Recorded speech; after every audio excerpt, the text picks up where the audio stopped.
మంత్రి గారు పొన్నం ప్రభాకర్ గౌడ్ గారు రావడం జరిగింది, ఆర్టీసీ ఎండీ గారు కూడా రావడం జరిగింది. బస్సులు మేజర్ ఇష్యూ, ఈసారి లేడీస్ ఫ్రీ బస్సెస్ కాబట్టి ఎక్కువ ప్రయాణించే అవకాశం ఉంది. వారికి సంబంధించినటువంటి ఫెసిలిటీస్ కావచ్చు, కానీ రవాణా చేయడం ఎట్లా, అది బస్ స్టాండ్ కానీ అదేవిధంగా పార్కింగ్ ప్లేసెస్ కానీ వాటి మీద ప్రత్యక్షంగా రివ్యూ చేసినాం. ఫండ్స్ గురించి అవన్నీ చాలా బ్రహ్మాండంగా అందించగలుగుతాం.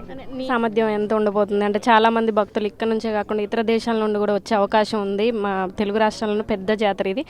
దానికి ఎలాంటి ఏర్పాట్లు చేశారు?